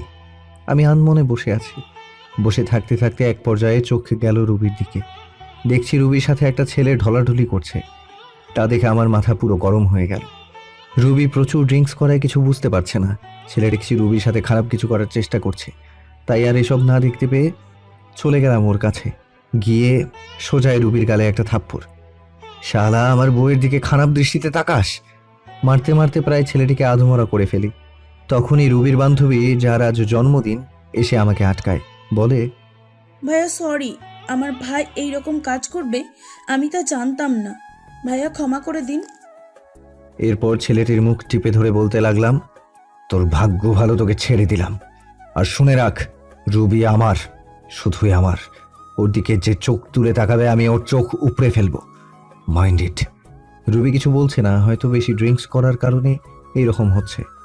তাই আমি রুবিকে কোলে তুলে নিয়ে নিচে চলে আসলাম, আর সবাই আমাদের দিকে তাকিয়ে আছে। এরপর গাড়ি করে রুবিকে নিয়ে আসলাম, গাড়ি থেকে রুবিকে নামিয়ে ওর রুমে নিয়ে আসলাম। এরপর তাকে খাটে শুইয়ে দিলাম। রুবি আমার গলা জড়িয়ে ধরে আছে। আমি কোনো মতে নিজে ছাড়িয়ে উঠতে চাইলাম, কিন্তু পারলাম না। এই কি করছেন, কি ছাড়েন আমাকে। তোমাকে আজকে ছাড়ছি না। মানে কি বলতে চান আপনি? দেখেন আমাকে, বলতে পারলাম না। হ্যাঁ আচ্ছা, দেখেন আমাকে, বলতে পারলাম না। রুবি আমার আর ওর ঠোঁট এক করে নিল। আমি কিছু করতে পারছি না, আমার হাত পা ঠান্ডা হয়ে আসছে। আমি জানি রুবি এইসব কিছু নেশার ঘরেই করছে। আমার এইরকম করা ঠিক হবে না, তাই নিজেকে ছাড়াতে চাইলাম, কিন্তু পারছি না। রুবি আমাকে এখনো খুব জোরে জড়িয়ে ধরে আছে। আমিও ধীরে ধীরে দুর্বল হতে লাগলাম। আমিও রুবির ডাকে সাড়া দিলাম। রুবি আমার বউ, ওর ওপর আমার অধিকার আছে, আর যা হবার পরে দেখা যাবে। ধীরে ধীরে দুইজন তলিয়ে গেলাম ভালোবাসার গভীর সাগরে। সকালবেলা আমার ঘুম ভেঙে যায়। রুবি এখনো আমাকে জড়িয়ে ধরে আছে। আমি নিজেকে ছাড়িয়ে রুবির কপালে একটা চুমু দিলাম। আমার স্পর্শে রুবির ঘুম ভেঙে যায় এবং আমাকে দেখে মুখে ওঠে। তুই এখানে কি করিস? আমার পরনের কাপড় কোথায়? এরপর তো সবকিছু আপনারা জানেন কি হলো আমার সাথে, আর না জানলে প্রথম পর্বে দেয়া আছে, গিয়ে জেনে আসুন। আর বলতে পারলাম না, হাতে অনেক ব্যথা। 10 টাকা দেন তো মলম কিনবো, টাকা নাই। এরপর আমার সাথে রুবি কি করলো, আমি কেন বাসা ছেড়ে চলে আসলাম, সবকিছু আঙ্কেল আন্টি রিমি সবাইকে বললাম। আমি তাদের দিকে তাকাতেই বুঝতে পারলাম তারা মন খারাপ করে বসে আছে। তারপর রিমি বলল, তুমি রুবিকে ডিভোর্স দিয়ে দাও, আমি তোমায় বিয়ে করব। এ হয় না রিমি। রুবি আমাকে যতই অবহেলা করুক না কেন, আমি তাকে এখনো আগের মতোই ভালোবাসি। আমি তার জায়গা কাউকে দিতে পারবো না। তুমি এরকম করলে আমি আর এই বাড়িতে থাকবো না, চলে যাব দূরে কোথাও। আর বলবো না, তাও তুমি চলে যেও না। আমার এইরকম পরিস্থিতি দেখে আঙ্কেল আন্টি কিছু বলতে পারলো না। তা বাদে আমি বিবাহিত, তারা যেন শুনে তাদের মেয়েকে একটা বিবাহিত ছেলের সাথে বিয়ে দিতে চাবে না। যার ঘর সংসার স্ত্রী আছে, তার মেয়ের জীবনটা নষ্ট হয়ে যেতে দিবেন না। আমি এরপর ওদের বাসা থেকে চলে আসলাম, আর যাইনি ওদের বাসায়। এভাবেই দেখতে দেখতে 5 বছর চলে গেল। এখন আমার পড়ালেখা শেষ, এখনও আঙ্কেলের অফিসেই চাকরি করি। অনেক ভালো ভালো কোম্পানি থেকে চাকরির অফারও এসেছিল, কিন্তু না করে দিয়েছি। কারণ এই শহরে প্রথম আসি তখন এই আঙ্কেলই অফিসে চাকরি দিয়েছিল। কেন জানি একটা মায়ার সৃষ্টি হয়ে গেল, চাইলেও আর যেতে পারিনি। তবে এই অফিসে এখন অনেক বড় পদে আছি আমি। সেদিনের পর থেকে রিমি আর কখনো ভালোবাসার কথা বলে না। আগের থেকে রিমির সাথে আমার আরও ভালো সম্পর্ক তৈরি হয়েছে, তবে সেটা বন্ধুত্বের। রিমি পড়াশোনা শেষ করায় সেও এখন আমার এই অফিসেই কাজ করে, এমডির পদে। তার বাবার পরিবর্তে সেই অফিসের এমডি। আমরা প্রতিদিন একসাথে করেই অফিসে যাই। আজ আমি প্রতিষ্ঠিত, আমার কোনো চিন্তা, কোনো চাপ নেই, আর কোনো অবহেলা নেই। আর কোনো অবহেলা নেই, কারো অপমান আর কেউ ডাকে না ছোট লোক বলে, কারো হাতে থাপ্পড় খেতে হয় না। তবে এই কয়েক বছরে আমার অনেকবার রুবির কথা মনে পড়ে। এমন কোনো রাত নেই যে আমার রুবির কথা মনে পড়েনি। তবে নিজেকে এখন মানিয়ে নিতে শিখেছি। এমনভাবে আমার দিন যেতে লাগলো। একদিন আঙ্কেল অফিসের সবাইকে এক জায়গায় করালেন আর বলতে লাগলেন, এবার আমরা একটা বড় ধরনের প্রজেক্ট পেয়েছি, প্রায় 2 কোটি টাকার। তাই এই কাজটা আমি আরিফকে দিতে চাই। আরিফ, তুমি কালকে বেরিয়ে পড়ো। প্রজেক্টের কাজটা ঢাকায়। ঢাকার কথাটা শুনেই আমার মাথা ধরে গেল। আমি বলতেও পারছি না যে এই কাজটা আমি করতে পারবো না, এত বড় প্রজেক্ট যে। তাই কিছু বললাম না। বাসায় এসে শুনলাম রিমিও যাচ্ছে আমার সাথে এই প্রজেক্টের কাজে। আঙ্কেল বলল, তোমাকে ওখানে থাকার কোনো চিন্তা করতে হবে না। রিমির ফুপুর বাড়ি ওখানেই তোমরা থাকবে। কাজ শেষ না হওয়া পর্যন্ত সকালে বের হব। তাই রাতে সব কিছু গুছিয়ে নিলাম, এবার ঘুমিয়ে গেলাম। সকালে রিমি আর আমি রওনা হলাম ঢাকার উদ্দেশ্যে। রেল স্টেশনে গিয়ে টিকিট কাটলাম, সিলেট টু ঢাকা। কখনো ভাবতে পারিনি যে আবার ফিরবো ঢাকাতে। ভেবে নিয়েছিলাম কখনো আর যাব না, কিন্তু কি করার, ভাগ্যে যার লেখা আছে তাই হবে। রুবি হয়তো আজ নতুন সংসার করছে, আমার কথা ভুলেই গেছে। এবার রিমি আর আমি ট্রেনে উঠলাম, গিয়ে বসে পড়লাম নিজের সিটে। ট্রেন চলছে আপন গতিতে। ভাবতে ভাবতে কখন যে ঢাকায় পৌঁছে গেছি খেয়ালই করলাম না। প্রাণের শহর ঢাকা শহর। আজ 5 বছর পর আসলাম। 5টা বছর কেটে গেল, আজ আবারও ঢাকা ফিরেছি। সবকিছু অচেনা মনে হচ্ছে। দেরি না করে সোজা রওনা দিলাম রিমির ফুপুর বাসায়। আমাকে দেখে চিনতে পারেনি, আর চিনবে বা কি করে? আমার পাশে রিমি দিকে তাকিয়ে দৌড়ে চলে আসলো রিমির কাছে। রিমিকে ধরে বলল, মা, তুমি যে আসবে আমি কখনো কল্পনা করতে পারিনি। সেই ছোটবেলায় এসেছিলে, আর তো একবারও আসলে না। আমাদের কথা মনে পড়ে না বুঝি? যা, ফ্রেশ হয়ে আসো, আমি তোমার বেড়ে দিচ্ছি। আর হ্যাঁ, তোর পাশের ছেলেটা কে রে? ও আমাদের অফিসে কাজ করে, আর আমরা অফিসের একটা প্রজেক্টের জন্য এখানে এসেছি। ফ্রেশ হয়ে সবার সাথে দুপুরের খাবারটা খেয়ে শুয়ে আছি। এমন সময় রিমি এসে বলল, বিকালে ফ্রি আছো? জবাবে হ্যাঁ অবশ্যই, তাছাড়া এখন তো আমার কোনো কাজ নেই, ফ্রি তো থাকবই। বলছিলাম কি ফুপু, বিকেলে একটু ডক্টরের কাছে যাব, একা একা যাব না, তাই আমাকে নিতে চাচ্ছে আমার সাথে, যদিও তুমি যাও। আরে সমস্যা নেই, আমি তো ফ্রি আছি, গেলাম না হয় তোমার সাথে, সময়টাও কেটে যাবে। একা একা থাকতে কি আর ভালো লাগে? আচ্ছা, তুমি এখন রেস্ট নাও। বিকেলে রিমি একটা আকাশি কালারের শাড়ি পরেছে, কাচের চুড়ি হাতে, চোখে কাজল দিয়ে আমার সাথে বের হয়েছে। ওকে দেখলে যে কোনো মানুষ প্রেমে পড়ে যাবে। ওকে দেখে রুবির কথা খুব মনে পড়ে গিয়েছে। যথারীতি ডাক্তারের চেম্বারে পৌঁছে গেলাম। রিমির ফুফুকে ডাক্তার দেখানো শেষে চেম্বার থেকে বের হব, এমন সময়ে একজন শাড়ি পরা নারীর সাথে ধাক্কা খেলাম। এই যে মিস্টার, দেখে শুনে বলতে পারেন না? কণ্ঠটা খুব পরিচিত মনে হলো। পেছন ফিরে তাকাতেই বড় সড়ো ধাক্কা খেলাম।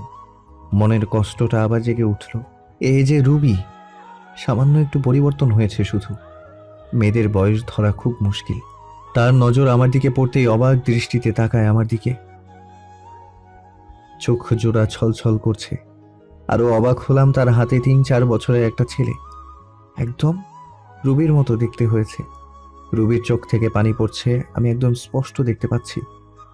এখানে বেশিক্ষণ থাকা যাবে না, তাহলে আমি যে আবার মায়ায় জড়িয়ে যাব। তাকে সরি বলে রিমিকে নিয়ে দ্রুত চেম্বার থেকে বেরিয়ে পড়লাম। এত বছরের কষ্টগুলো আবার ভেসে উঠল মনের ভেতর। নিজেকে কিছুতেই সান্ত্বনা দিতে পারছি না। রাতে বাসায় এসে কিছু না খেয়ে শুয়ে পড়লাম। আন্টি অনেক জোর করলো, খেলাম না আমি। সকালবেলা ঘুম ভাঙতেই দেখি রিমি নাস্তা হাতে দাঁড়িয়ে আছে। আমাকে দেখে বলল, রাতে তো কিছুই খাওনি, এখন একটু খেয়ে নাও। না করতে পারলাম না। নাস্তা খেয়ে বসে আর রিমি এসে বলল, ঘুরতে যাবে? একটু বাইরে থেকে ঘুরে আসি, তোমার মন ভালো হয়ে যাবে। অনিচ্ছা সত্ত্বেও রাজি হলাম।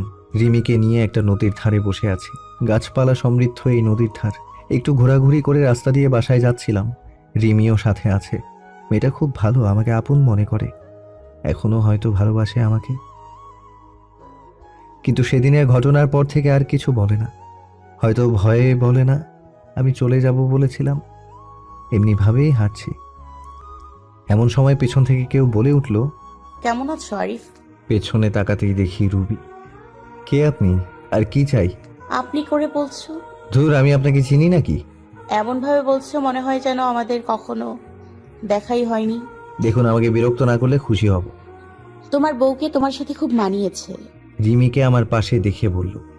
এ কথা বলাতে আমার মেজাজটাই বিগড়ে গেল। মন চাচ্ছে কষে দুটো থাপ্পড় দিয়ে বলি, তোর কারণে, শুধু তোর কারণে বোঝার জন্য আমার জীবনটা নরকে পরিণত হয়েছে। পাবলিক প্লেস, এজন্য কিছু বলিনি। রিমিকে নিয়ে সাথে সাথে ওই স্থান ত্যাগ করলাম। যাওয়ার সময় দেখতে পেলাম রুবির চোখগুলো ফুলে গেছে। তাতে আমার কি? আমি বা ওর কি হই? আমার কোনো যায় আসে না, ও মরুক আর বাঁচুক, আই ডোন্ট কেয়ার। কথা বলতে খুব কষ্ট হচ্ছিল, তারপরও বললাম, আমার সাথে কেন এরকম হচ্ছে? কেন পুরনো স্মৃতিগুলো আবার চোখের সামনে ভাসছে? আমি নতুন জীবন চেয়েছি, কেন আবার পিছু টানা আমাকে আটকাচ্ছে? এসব ভাবতে ভাবতে বাড়ি চলে আসলাম। এসে শুয়ে পড়লাম আর ভাবতে থাকলাম রুবির কথা। কিছুই ভালো লাগছিল না। রুবির সাথে দেখা হয়ে আমার জীবনটা আগের মতো হয়ে গেল। খালি রুবির কথাই চিন্তা করছি। পরক্ষণেই মনে হলো, রুবির তো স্বামী, সংসার, ছেলে সব কিছুই আছে, তাহলে কেন শুধু শুধু চিন্তা করছি?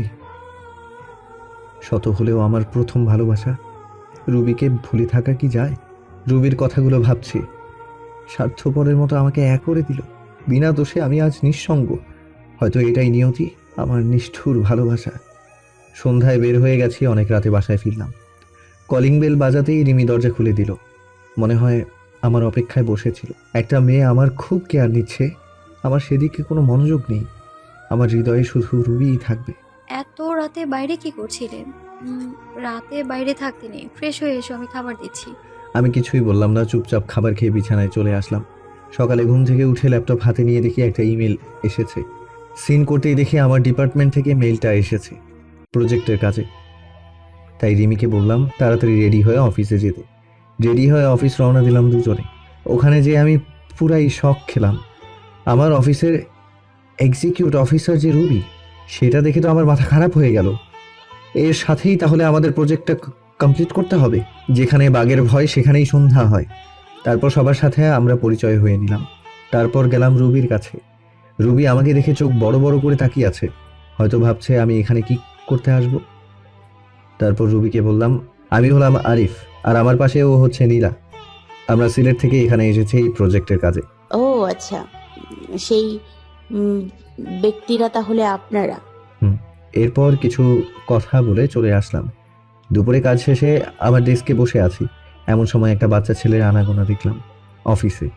আরে এই তো সেই ছেলে যাকে রুবির সাথে আমি দেখেছি। আমি ডাক দিতে আমার কাছে আসলো।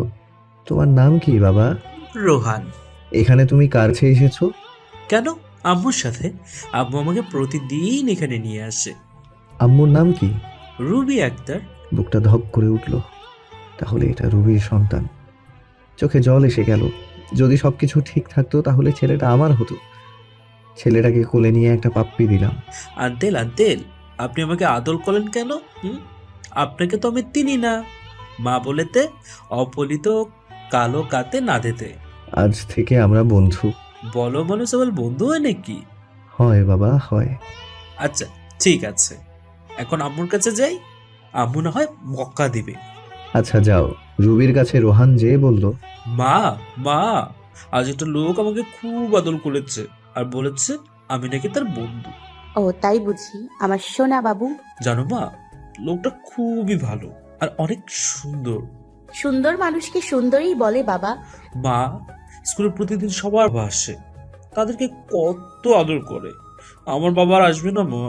ছেলেটার কথা শুনে রুবির বুকটা ফেটে যাচ্ছে। সে নিজের দোষে আজ সন্তানকে বাবা নামক বটগাছের ছায়া থেকে বঞ্চিত করেছে। কি হলো মা, তুমি কাঁদছো কেন মা? রুবি আর কিছু বলে ছেলেটাকে বুকের সাথে জড়িয়ে ধরলো। মনে মনে বলতে লাগলো, তোর বাবা যে আর কোনোদিন আসবে না। অফিস শেষে সিঁড়ি দিয়ে নামছি আমি আর রিমি। এমন সময় রুবিও নামছে। আমাকে দেখে অবাক দৃষ্টিতে তাকিয়ে আছে। আমি দেখেও না দেখার ভান করে নামতে লাগলাম।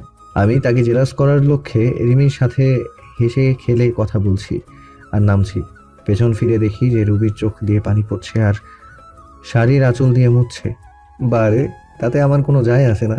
স্বামী, সংসার, ছেলে নিয়ে তো ভালোই আছে। রাতে বাসায় ফিরে আসলাম।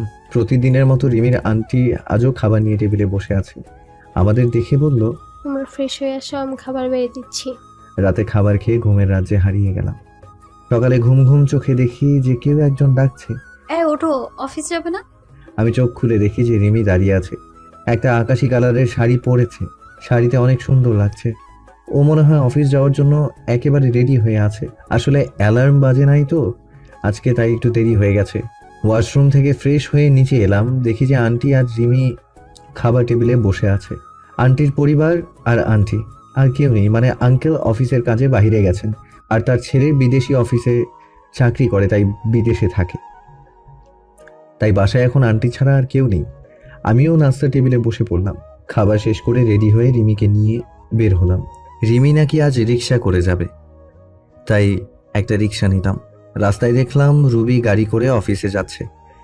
রেড সিগন্যালে গাড়িগুলো আটকে পড়েছে। আমাদের রিক্সা নিয়ে ওর গাড়ির সাথে দাঁড়ালাম। আমার সাথে রিমিকে দেখে মুখটা মলিন হয়ে যায়।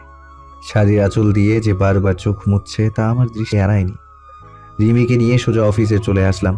অফিসে এসে দেখলাম রুবি আমার কেবিনের সামনে দাঁড়িয়ে আছে। তাই আমি রিমির সাথে হেসে হেসে কথা বলা শুরু করে দিলাম। আমিও ভাবছি একটু ঝাল না দিলে কি আর হয়। আমি সোজা রিমির গা ঘেঁষে বসে পড়ি আর হেসে হেসে কথা বলা শুরু করি। কথা বলছি আর রুবির দিকে তাকিয়ে দেখি একেবারে তেলে বেগুনে ফুলে উঠছে। ও রাগ করলে আমার কি? রাগ সামলাতে না পেরে বলল, এটা অফিস, কোনো রোম্যান্সের জায়গা নয়।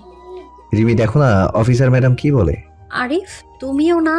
এ কথা বলে রুবি চলে গেল। আমি ভেবে পাচ্ছি না রুবি আমায় দেখে ওরকম ব্যবহার করছে কেন। তার তো স্বামী আছে।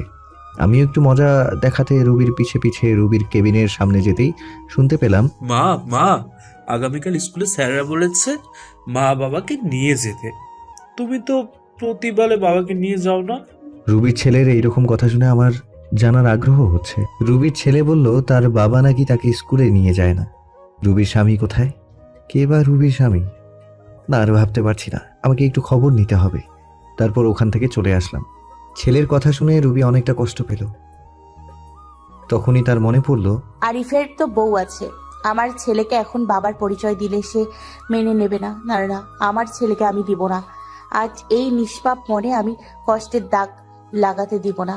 আমার ছেলে যদি জানতে পারে তার বাবার আর একটা বউ আছে, খুব কষ্ট পাবে। আমি আমার ছেলেকে আঁকড়ে ধরে জীবন কাটিয়ে দিতে চাই। আরিফ আমাকে ক্ষমা করবে কিনা জানি না। আমার ভুলের জন্য বিধাতা প্রতিনিয়ত আমাকে কষ্ট দিতেছে। সারা জীবন আরিফের জন্য দোয়া করব, ও যাতে ভালো থাকে। এই বলে ছেলেকে বুকে নিয়ে নিঃশব্দে কাঁদতে লাগলো। আমি আমার কাজ করে চলছি। দুপুরে লাঞ্চ টাইমে সবাই ক্যান্টিনে খাওয়ার প্রস্তুতি নিচ্ছে। আমি যে রিমির সাথে বসলাম। আমরা তো কোনো টিফিন নিয়ে যাইনি, তাই বিরিয়ানি কিনতে গেলাম। তারপর বিরিয়ানি নিয়ে এসে বসলাম। আমার বিপরীত টেবিলে রুবি বসেছে, আমার দিকে বারবার আর চোখে তাকাচ্ছে। রিমি আর আমি খাচ্ছি। হঠাৎ করে রিমির মুখে আমি লোকমা তুলে দিলাম। রুবির চোখ হেরায়নি। রুবি সহ্য করতে না পেরে এখান থেকে উঠে গেল। এমন কেন করলো রুবি? চলে কেন গেল? সে গেল না আছে তাতে আমার কি? সেও একদিন আমাকে অনেক কষ্ট দিয়েছিল। আমি টেবিলে বসলে সে উঠে চলে যেত, এক টেবিলে বসে খাবে না বলে। কি ভাবছো আরিফ? আরে কিছু না। এই তুমি আমার মুখে লোকমা দিলে কেন? তোমার বউ লাগে নাকি? হ্যাঁ, ধুর, বউ হতে যাবে কেন? তুমি তো আমার বেস্ট ফ্রেন্ড, আর বেস্ট ফ্রেন্ডরা বউয়ের চেয়েও বেশি হয়। এ মা, তাই বুঝি? মারবো একটা নাক বরাবর, 7 দিন মেডিকেলে থাকবো, বুঝছো? তাহলে তো ভালোই হয়, সেবা যত্ন করতে পারবা। তোমার সাথে আমি কথা বলে আর পারবো না। দুপুরের খাবার শেষ করে কেবিনে বসে আছি। অফিসটা একটু ঘুরে ঘুরে দেখতে লাগলাম। নতুন এসেছি, এখনো কিছুই দেখা হয়নি, তাই সব জায়গা ঘুরে ঘুরে দেখলাম। তারপর বাসায় চলে গেলাম। আগামীকাল সকালে আর অফিসে গেলাম না। রিমিকে বলে দিলাম, তুমি যাও আজ, আমি যাব না। রিমিও যেতে চাইলো না, তাকে বুঝিয়ে পাঠিয়ে দিলাম। রিমি চলে গেল, আমি ফ্রেশ হয়ে নিলাম। এখানে আসা কয়েকদিন হয়ে গেল, ভাবলাম আজ রুবির বাসায় যাব। রুবি এখন অফিসে আছে, এই সুযোগে খালা খালুর সাথে দেখা করে আসব। রুবির ভুলের কারণে খালা খালুকে কেন দূরে করে রাখবো? তারা আমাকে কত ভালোবাসতো, নিজের ছেলের মতন। তা বাদে কালকে রুবির ছেলের কথাটা ভাবলাম, গিয়ে দেখে আসি রুবির স্বামীকে। যেই ভাবা সেই কাজ, বেরিয়ে পড়লাম খালার বাসায়। বাসাটা সেই আগের মতোই আছে, কিছু চেঞ্জ হয়েছে, নতুন রং করিয়েছে মনে হয়। বাসার গেটে গিয়ে কলিং বেল চাপ দিলাম। কয়েকবার বেল চাপতেই দরজা খুলে দিল। আমি এক দৃষ্টিতে তাকিয়ে আছি খালার দিকে। খালা বলে উঠল, কাকে চাই? বলবেই না কেন, এই 5 বছরে আমি সেই আগের আরিফ নেই, দেখতে একেবারে বদলে গেছি। খালার বয়স হয়েছে, তাই হয়তো চিনতে পারছে না। খালা, আমি আরিফ। কথাটা বলার সাথে খালার চোখ পানিতে টলমল করছে। আরিফ বলে জড়িয়ে ধরলো আমায়।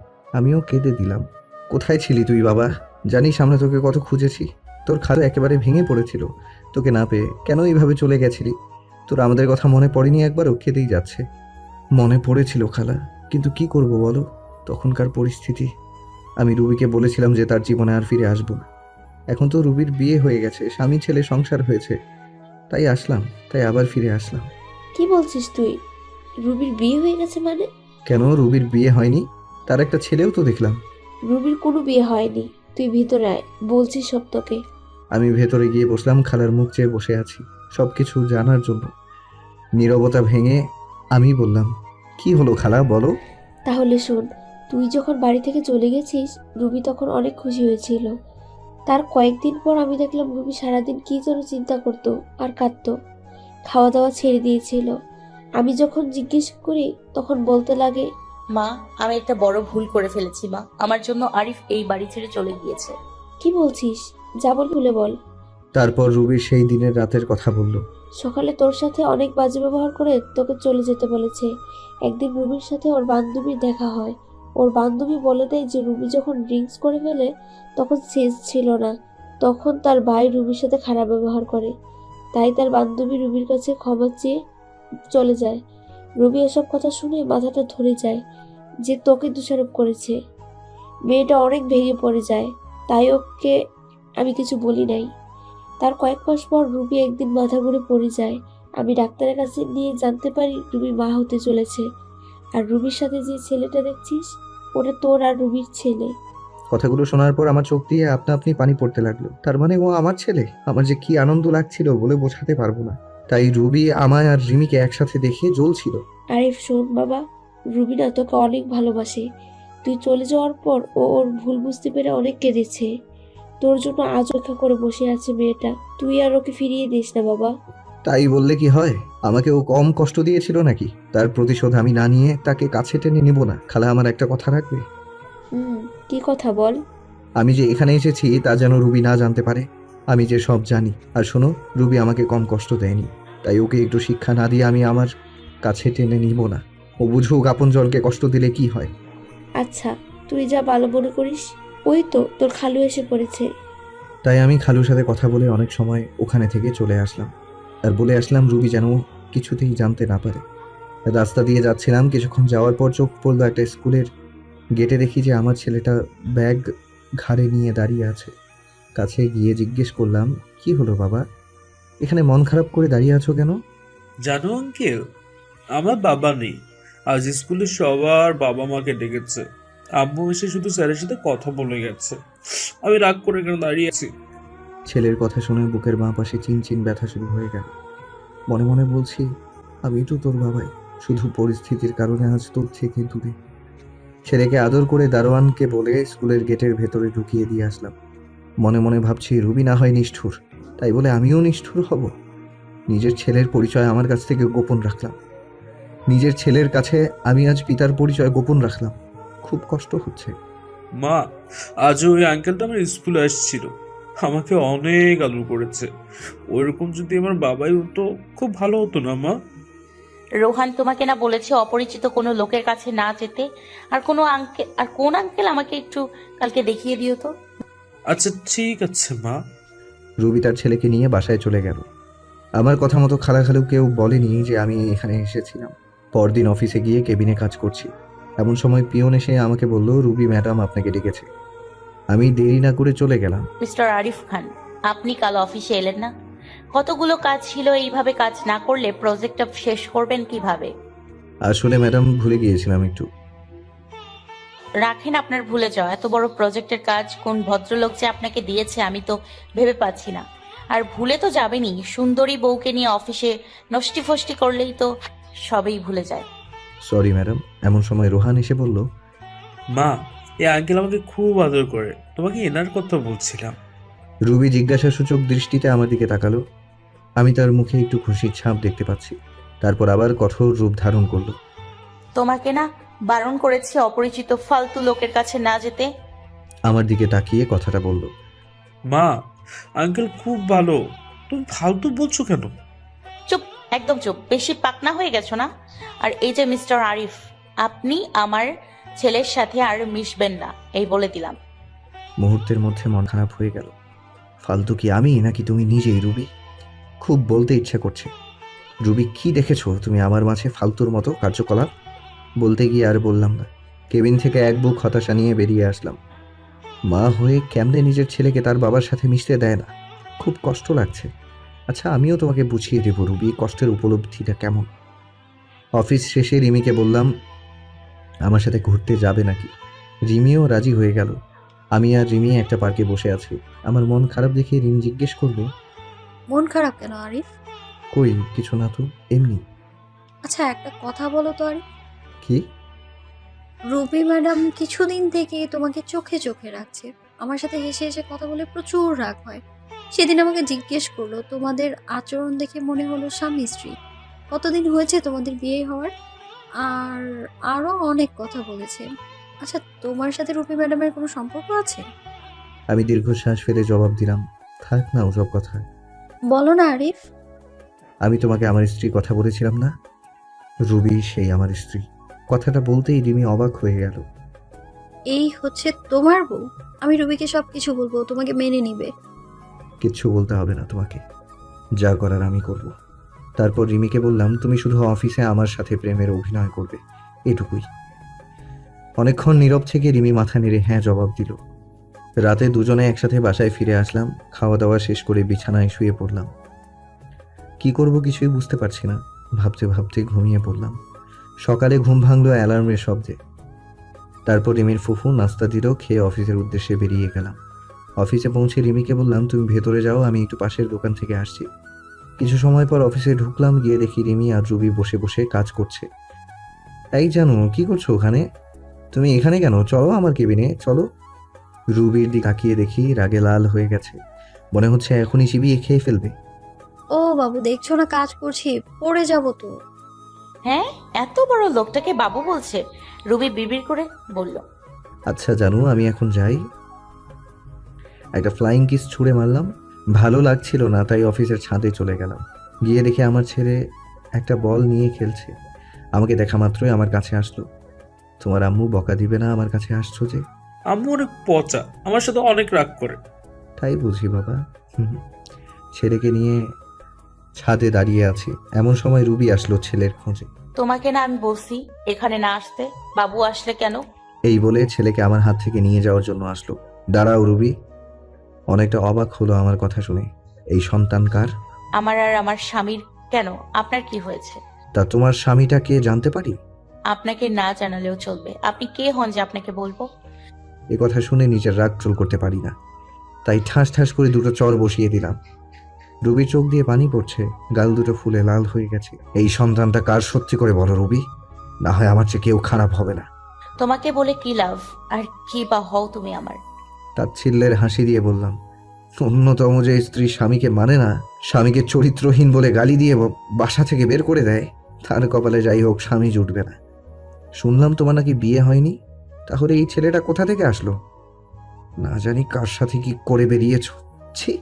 এই কথা বলার সাথে সাথে রুবি আমার কলার চেপে ধরলো আর বলতে লাগলো, মুখ সামলে কথা বলো আরিফ, আর একটাও বাজে কথা বলে খুন করে ফেলবো। আমি এক ঝটকায় রুবির হাত ছাড়িয়ে পেছন থেকে হাত দুটো মুচড়ে ধরে বললাম, সত্যি কথা বললে তো গায়ে লাগবেই। আমার লাগছে খুব, ছাড়ো প্লিজ। ছাড়ার জন্য তো ধরিনি, আগে বলো আমার কথাটা সত্যি নাকি মিথ্যা। রুবি চুপ করে আছে। তাহলে আমি ধরে নেব সব সত্য? তোমার যা ইচ্ছা মনে করতে পারো, প্লিজ আমার হাত ছাড়ো, লাগছে খুব। ওয়েট, এত অস্থির হচ্ছ কেন? সবে তো শুরু। আগে বলো এই সন্তান কার? চুপ। কি হলো, বলো না কেন? চুপ। আরে বলছো না কেন? কি হলো বলো। রুবি শুধু কেঁদেই চলছে। আঙ্কেল, তুমি মাকে ছেড়ে দাও, মা অনেক কষ্ট পাচ্ছে। ছেলের কথা শুনে আর ধরে রাখতে পারলাম না, ছেড়ে দিলাম। রুবি ছাড়া পেয়ে ছেলেকে জড়িয়ে ধরে কাঁদতে লাগলো। শক্ত করে জড়িয়ে ধরে আছে, মনে হচ্ছে আমি ছুঁ মেরে তার ছেলেকে নিয়ে যাব। রুবি ছেলেকে জড়িয়ে ধরে শুধু কেঁদে চলছে। আমি আবারও জিজ্ঞেস করলাম, রুবি এই সন্তানটা কার? কি হলো, বলছো না কেন? ওহ, বলবে বা কেন, নিশ্চয়ই কোনো আকাম কুকামের ফসল। রুবির চোখ দিয়ে শুধু পানি পড়ছে। আমি এ কথা বলে ওই স্থান ত্যাগ করলাম। অফিসে বসে নিজের কাজে মনোযোগ দিলাম। বলবো না আরিফ, আমি কিছুতেই আমার সন্তানের কথা তোমাকে বলবো না। এ সন্তান শুধুই আমার। তোমাকে বললে আমার সন্তানকে তুমি নিয়ে যাবে। আমি মা হয়ে এটা কিছুতেই সহ্য করতে পারবো না। এই জীবনে আমার নিজের দোষে তোমার ভালোবাসা হারিয়ে আজ আমি নিঃস্ব। এই সন্তান এখন আমার একমাত্র সম্বল। আমি যে আমার ছেলেকে ছাড়া বাঁচবো না। মা তুমি কি ভাবছো? ওই আঙ্কেল তো তোমাকে কেন মেরেছে? বলো না মা, বলো না। এতটুকু বাচ্চাকে কি বলবে রুবি, নিজের করা ভুলগুলো? আর এই অবুঝ বাচ্চা কি বা বুঝবে? কিছু না বাবা, এমনি তো কেউ মারে না মা। স্কুলের স্যাররা পড়া না দিতে পারলে খুব মারে। তুমি নিশ্চয়ই আঙ্কেলের কাছে পড়া দিতে পারোনি, তাই তোমাকে মারছে, তাই না? ছোট বাচ্চার মনের পরিধি যতটুকু সেই হিসেব করে বলছে কথাটা। রুবি কিছু না বলে ছেলেকে কোলে নিয়ে নিচে নেমে এলো। আমি অফিসের কাজ শেষ করে বাসায় ফিরে আসলাম। এভাবে কেটে যায় 1 মাস। এই 1 মাসে আমি রুবিকে যথেষ্ট কষ্ট দিয়েছি। এমন কোনো দিন নেই যে আমি রুবিকে কাঁদাইনি। রিমির সাথে প্রতিনিয়ত স্বামী স্ত্রীর অভিনয় করে গেছে। রুবি এতে খুব কষ্ট পেয়েছে, আর আমিও পেয়েছি রুবির কষ্ট পেয়ে। প্রজেক্টের কাজও শেষের দিকে। কয়েকদিন পর অফিসে গেলাম, গিয়ে দেখি রুবি আজ আসেনি। অনেকটা অবাক হলাম। অফিস শেষে বাসায় এসে শুয়ে পড়লাম। পরদিন সকালে ভাবছি রুবি কেন অফিসে আসেনি। না, আজ আমার ছেলেকে আমার কাছে নিয়ে আসবই। ওকে ছাড়া আমার একা একা ভালো লাগে না। অফিসে কাজ করে সন্ধ্যার দিকে চলে গেলাম খালাদের বাসায়। বাসায় গিয়ে কলিং বেল বাজাতেই রোহান মানে আমার ছেলে দরজা খুলে দিল। আমাকে দেখে খুশিতে বলল, আঙ্কেল। এমন সময় রুবি রান্নাঘর থেকে বেরিয়ে আসলো। আমাকে দেখে অনেকটা অবাক হয়ে গেল। এখানে কেন এসছো? আমার ছেলেকে নিয়ে যেতে এসেছি। তুমি যতই ওর কাছ থেকে আমার পরিচয় গোপন করো, কোনো লাভ নেই। কে তোমার ছেলে? খবরদার আমার ছেলেকে ছুবে না। এটা আমারই ছেলে রুবি। না। না মানে? এক্ষুনি ডিএনএ টেস্ট করাবো? তোমার যাই ইচ্ছা করো, আমার ছেলেকে আমি কোথাও যেতে দিব না। এই বলে রোহানকে জড়িয়ে ধরল রুবি। আমি হ্যাঁচকা টান দিয়ে রোহানকে নিয়ে আসলাম নিজের কাছে। ওকে কোলে নিয়ে যাচ্ছি এমন সময় রুবির চিৎকার। আমার ছেলেকে নিয়ে যেও না প্লিজ, আমার বুক খালি করো না, ফিরিয়ে দাও আমার বাবা সোনাকে। আমি কোনো কথায় কান না দিয়ে দরজার সামনে ছেলেকে নিয়ে এগিয়ে যেতে লাগলাম। রুবি আমার পায়ে পড়ে গেল। তোমার দুটি পায়ে পড়ি, আমার ছেলেকে নিয়ে যেও না। এই বলে কাঁদতে লাগলো। আমি হাত দিয়ে ধাক্কা দিয়ে রুবিকে সরিয়ে রোহানকে নিয়ে বেরিয়ে আসলাম। আঙ্কেল আঙ্কেল, আমাকে কোথায় নিয়ে যাচ্ছ? আঙ্কেল না বলে আমাকে বাবাও বলো। আমি তোমার বাবা। সত্যি বাবা? হ্যাঁ, আমি তোমার বাবা। ছেলেকে নিয়ে নিজের বাসায় ফিরে আসলাম। বাসায় আসতেই রিমি জানতে চাইলো, সব বলে দিলাম। রাতের খাবার খেয়ে শুয়ে পড়লাম। বাবা বাবা। বলো। মা আমাকে ছাড়া কোনোদিন ঘুমায় না, আমাকে না পেলে মা মারা যাবে। ছেলের কথা শুনে বুকের ভেতর ঘন্টা বেজে উঠল। রুবি যদি সত্যি কিছু করে ফেলে? এমনিতে যে রাগ, 7-5 না ভেবে রোহানকে নিয়ে রুবির বাসায় রওনা হলাম। বাসায় যে যা দেখলাম তা দেখার জন্য আমি মোটেও প্রস্তুত ছিলাম না। দরজা খুলে ভেতরে প্রবেশ করতেই দেখি রুবি মেঝে পড়ে আছে। কপাল ফেটে একটু রক্ত বের হচ্ছে, হাত দিয়ে রক্ত পড়ছে। সম্ভবত শিরা কাটার চেষ্টা করেছে। দেরি না করে তাড়াতাড়ি কোলে তুলে নিয়ে বিছানায় শুইয়ে দিলাম। কপালে হাত দিয়ে দেখি প্রচুর জ্বরে গা পুড়ে যাচ্ছে। সারা রাত মাথায় জলপট্টি দিলাম। নিজ হাতে বাসায় রান্না করেছি, রুবিকে নিজের হাতে খাইয়ে দিলাম। আজ 5 বছর পর রুবির এতটা কাছে আসার সুযোগ পেলাম। অন্যরকম একটা ভালো লাগার কাজ করছে মনের ভেতর। কিন্তু রুবির এখনো জ্বর কমেনি। রাতে রুবির মাথার কাছে বসে আছি, এমন সময় জ্বরের ঘোরে রুবি বলে উঠল, আরিফ আমাকে ছেড়ে চলে যাবে না তো? আমাকে ক্ষমা করে দাও, আমি ক্ষমার অযোগ্য জানি। তুমি চুপচাপ শুয়ে থাকো তো, জ্বরের ঘরে কি যা তা বকছো। এ কথা বলে উঠে যাব এমন সময় রুবি আমার হাত ধরে এক ঝটকায় রুবির মুখের সামনে আমার মুখ নিয়ে এলো। রুবি আমার কপাল চেপে ধরে আছে, ওর নিঃশ্বাস আমার মুখের ওপর পড়ছে। একদম খুব কাছে অবস্থান করছি আমি, আর বলতে লাগলো, আর কত কষ্ট দেবে আমাকে বলো আরিফ, বলো। তুমি যখন অন্য মেয়ের সাথে হেসে খেলে কথা বলো, আমার প্রচুর কষ্ট হয়, মনে হয় যেন মরে যাই আমি। আমি জানি তুমি রিমিকে বিয়ে করো নাই, আমাকে তুমি খুব ভালোবাসো, এটাও আমি জানি। তোমার জীবনে অন্য কাউকে আপন করে নেয়ার আগে নিজ হাতে আমাকে মেরে ফেলো। আমি এই জীবন আর রাখতে চাই না, কষ্ট তোমার থেকে আমি বেশি পাচ্ছি। তোমার জীবনে নতুন কেউ আসলে আমি সহ্য করতে পারবো না, বিশ্বাস করো। এতদিন তোমাকে ছেড়ে থাকতে অনেক কষ্ট হয়েছে। আমি যখন আমার ভুল বুঝতে পেরেছি, সেদিন থেকে আমি তিলে তিলে শেষ হয়ে যাচ্ছি। এই 5 বছর প্রতিদিন আমি তোমার পথ চেয়ে বসে থাকতাম তুমি আসবে বলে, কিন্তু দেখো তুমি আসতে 5টি বছর লেগে গেল। আর যখন এলে তখন রিমিকে নিয়ে এলে। আমি ভেবেছিলাম তুমি বিয়ে করেছো, রিমি তোমার বউ। জানো, ওই দিন আমি আত্মহত্যা করতে গিয়েছিলাম, শুধুমাত্র আমার ছেলের কথা ভেবে করিনি। এই বলে রুবি চোখের জল ফেলতে লাগলো। আমাকে শক্ত করে নিজের বুকের সাথে জড়িয়ে আছে। আমি আর ছাড়াতে পারলাম না। হয়তো জ্বরের ঘোরে এসব বলছে। এসব ভাবতে ভাবতে কখন যে ঘুমিয়ে গেছি টেরই পেলাম না। সকালে ঘুম ভেঙে দেখি যে রুবি আগের মতো আমাকে জড়িয়ে ধরে শুয়ে পড়েছে। রুবির থেকে নিজেকে ছাড়িয়ে ওর কপালে হাত দিয়ে দেখি এখন আর জ্বর নেই। একটা স্বস্তির নিঃশ্বাস ফেললাম। রুবিকে না ডেকে ফ্রেশ হয়ে অফিস চলে গেলাম। আসলে খালাখালু কেউ বাড়িতে নেই, তারা নাকি গ্রামের বাড়িতে গেছে।